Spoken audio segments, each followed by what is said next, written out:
Assalamu alaikum and welcome to this weekend's edition of Book Bites. I've had the pleasure of a very insightful novel by an author that is has been newly introduced to me by a local publisher. Thrity Umrigar has written a novel called Honor, which deals with various issues around honor killings. And when we talk about the theme of honor killings, we start to consider that this is something that has been spoken about in various places around in Africa, the Middle East, in this case the subcontinent. Thrity Umrigar was born and grew up in India and moved to the US when she was 21. She is the best-selling author of 8 novels, including The Space Between Us, which was a finalist for the Pen Beyond Margins Award and is a winner of a Lambda Literary Award and a Seth Rosenberg Award. The novel Honor is a story of two couples and the sometimes dangerous and heartbreaking challenges of love across cultural divides. Indian American journalist Smita has returned to India to cover a story, but reluctantly, as she and her family left the country with no intention of ever going back. She follows the case of Meena, a Hindu woman attacked by members of her own village and family for marrying a Muslim man. Smita comes face to face with a society where tradition carries more weight than one's own heart, and a story that threatens to unearth the painful secrets of Smita's own past. This is a fascinating novel that considers all the ramifications around how women's bodies are objectified as the locus of power upon which family honor, a clan's honor is levied. Thrity Umrigar, welcome to the show. It's an absolute pleasure to have you online this evening. It's really a pleasure to be here. Thank you for having me. What an absolutely beautiful, rendering of the story, of these mixtures of story, the romance around, the human element, but at the same time, this devastating story around how women's bodies are configured as this locus of what it means to be, of clan honor and this kind of suspicion of marring clan honor and what happens around that. Speak to us about your process and your perhaps your motivation for this particular story. Sure. So just like many of us, I have been reading newspaper accounts of honor killings in various parts of the world, really, for a very long time. And it's something that I've thought about off and on, never truly with the intention of turning it into a fictionalized story.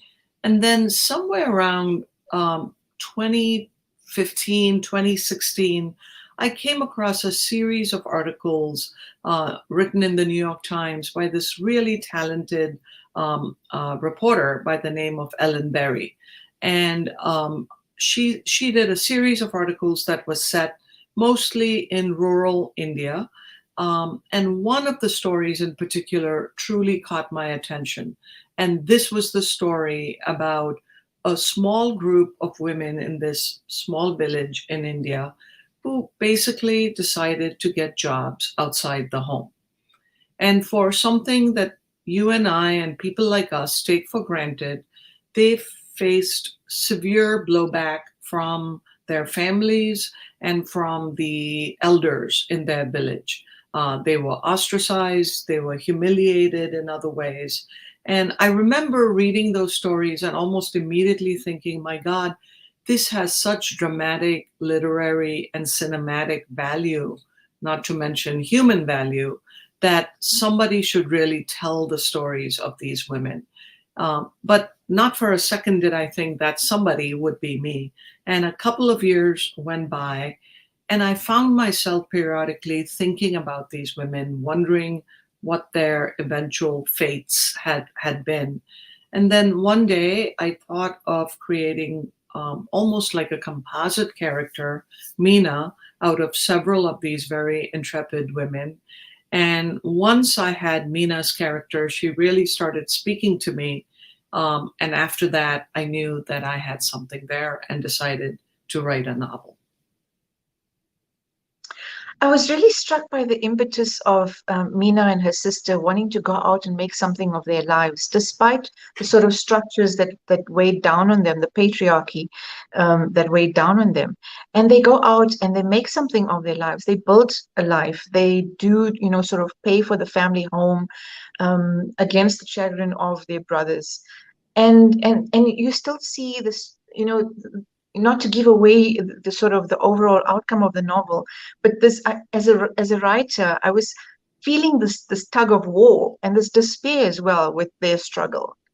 Speak to us about, I mean, when you're writing and when we're writing from a distance, but wanting to present this dichotomy, what is it like stepping into the shoes of somebody who's experiencing such huge sort of pressure upon them? So I have always said that, unlike carpenters who have a little toolbox of their own, and unlike plumbers and electricians and accountants, and almost every profession has its own kind of toolbox, and the only things that really make it into a toolbox for a writer are two things: imagination and empathy. You can call it compassion, you can call it empathy, pretty Right. much the same thing. So I feel like if you are unable to enter into the lives, not just step into the shoes of your readers, but to step into their own, into their skins, into their very bones, unless you can feel what you imagine your characters would feel, you have no business calling yourself a writer. And that means really kind of going deep into the pain and suffering of others, which, of course, paradoxically is our own pain and suffering. So I feel like this is the number one thing. It's no big trade secret. And of course, when you spend 7, 8 hours a day living in the company of a character like Mina, whose life experience is so tragically different than, say, my own. I have had all the privileges that a beautiful life has to offer, and she has had none. And it is truly simply an accident of birth, an accident of geography. I mean, even though Mina, the fictional character, and me, the real me, both grew up in India, we grew up in very different circumstances. I was born and raised in Bombay, one of the largest cities in India. She lives in this very small village. She is basically functionally illiterate. I was lucky enough to have had a good education. Um, she has lost her parents at a young age, and fundamentally she's poor, right? And she's a woman in this very patriarchal, cloistered kind of community, which is extremely traditional and male dominated. And she has had none of the opportunities that middle class people get to have. So on one hand, yes, it's difficult imagining what life would be like for somebody like that. But again, as I said, I think this is entry level, 101, novel writing 101, is to be able to imagine yourself in somebody else's situation. When you describe your process and when you say the character of Mina started to speak to you in its development, it sounds like a spiritual experience, and when writers of your caliber speak like that, I understand why I was so immersed in your characters, because you really have been able to inhabit those spaces that create each of your characters so beautifully. When we look at Smita, she's having to again, in some ways, some of your characters have had to discard an identity in order to survive, for the sake of survival, to either adopt a new identity or give up something of value within that space. And this is a heartbreaking reality. I mean, I think every geographical space has some politics that brings us to these kinds of sort of dangerous kind of changes and choices. The logic of giving up a piece of identity, and especially women are made to make these changes, but in this case, an entire family. Speak to us about these, the fundamentalisms that force all of us into certain spaces we might not have chosen otherwise. Yeah, I mean, I think it's true. It's not only a question of geography or even identity. I think it's sort of woven into the fabric of life itself. I mean, in order to gain something, very, very often we have to give up something. We have to lose something, and I truly believe that human beings invent and reinvent themselves throughout their lives in every possible manner. I mean, all you have to do is look at photographs of yourself from 20 years ago. I was recently clearing out some rooms in my house, and I came across photographs of myself from 20 years ago. And for one thing, I was half the size that I am today. And, I came across letters that I wrote home to family in India after I had just arrived in this country. And I'm reading those letters, 30, 40 years later. And I'm thinking, who was this young person? I barely remember, much less recognize this person that I was, right? And that is, for me, immigration was a positive experience, right? I didn't have to cross the southern border of the United States illegally because I was desperate to make ends meet, or I was desperate to feed my children. Like I said, I came here with every privilege in the world, and yet there is a built-in sadness that comes with the act of immigration. It's a kind of displacement that we all endure and have to feel. In fact, the book that's coming out this year, my book that's coming out this year in the fall, deals with precisely this issue of the loneliness of exile, the loneliness of immigration. So even if you do it with the happiest of reasons, there is still this awful price that you pay.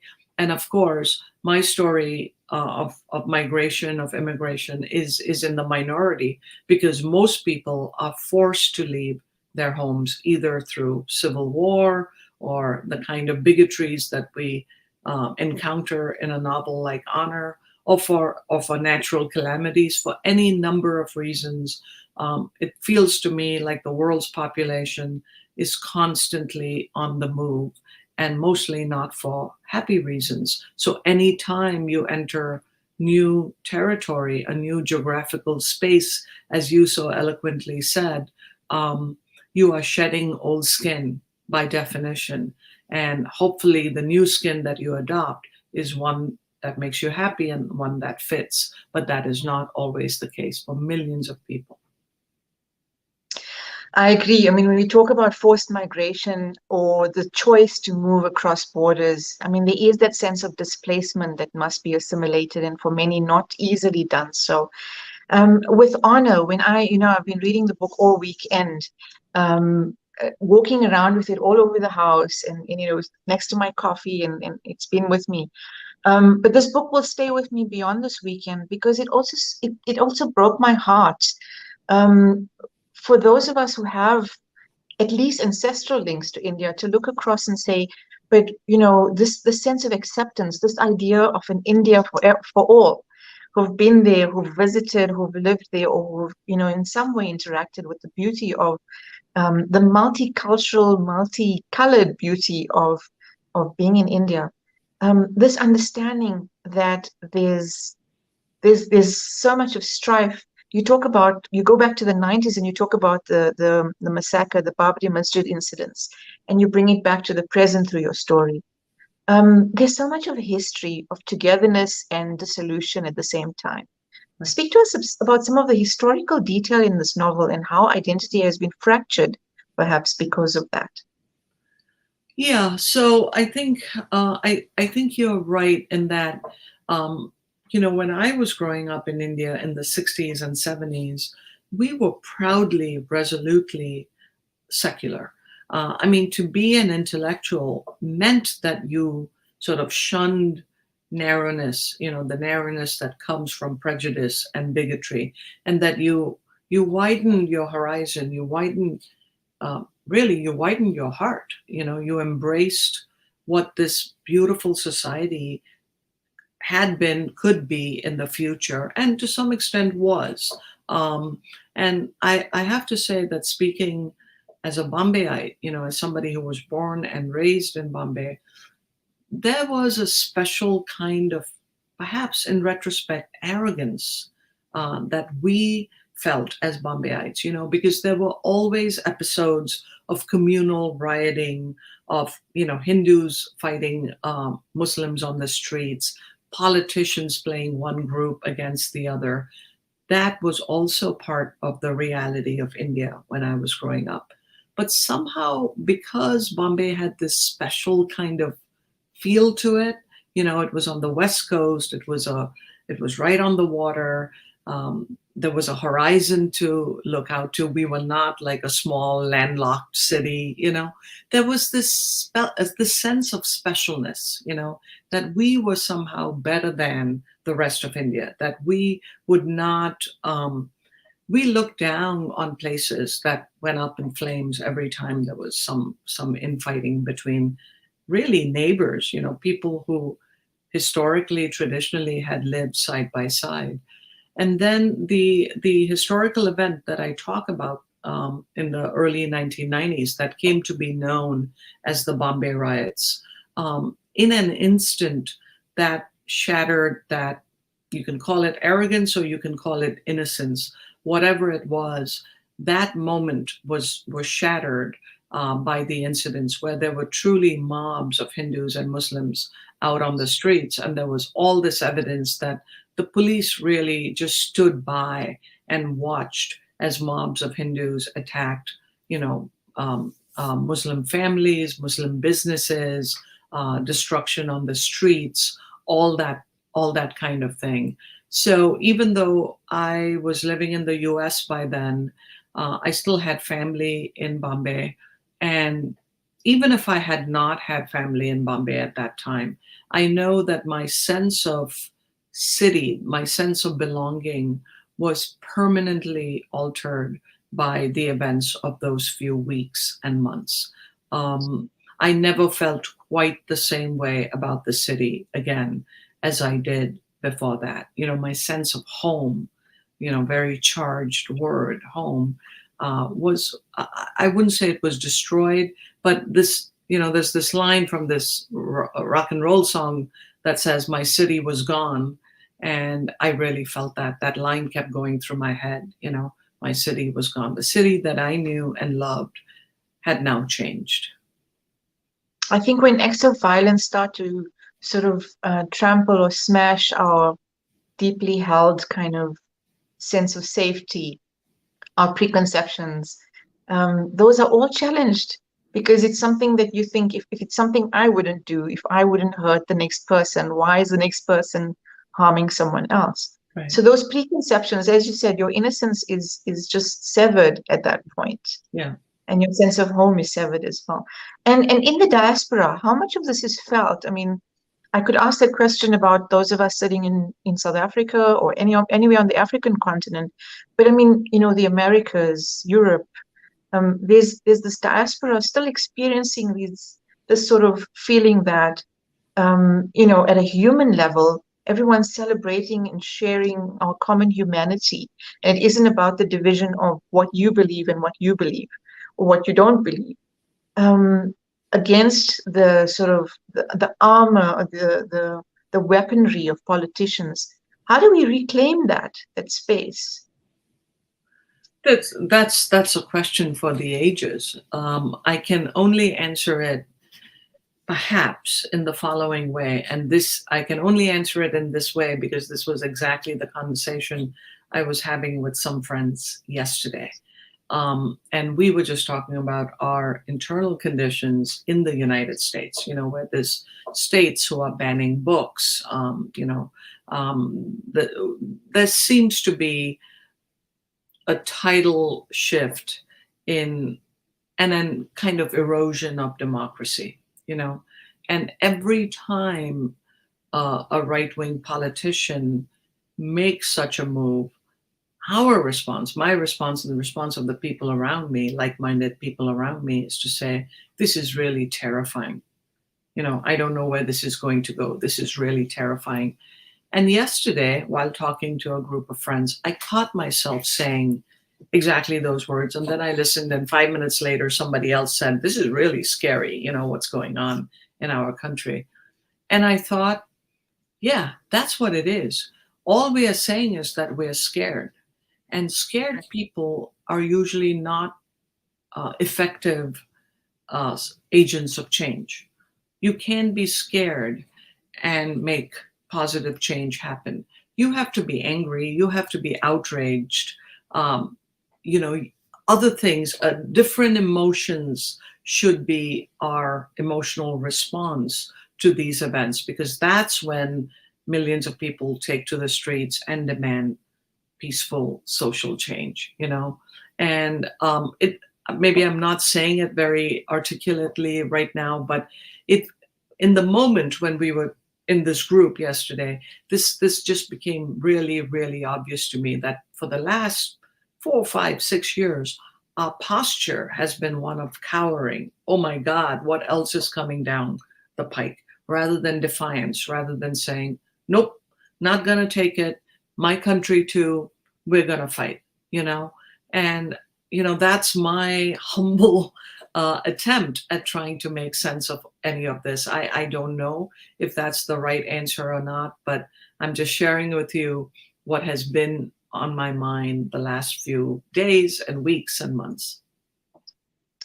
Well, thank you for that, because I mean, I think these conversations that we have sort of in private with friends and family members and colleagues, and then the books that you write, the kind of books that are out there, I think this is your piece of activism, if I can allow that label, to get the conversation going, but to allow more thinking to expand on the level and the idea that this is not how it should be, that these structures don't have to force us to silence, that self-preservation doesn't mean the only way to be sort of safe shouldn't be silence. We shouldn't be silenced.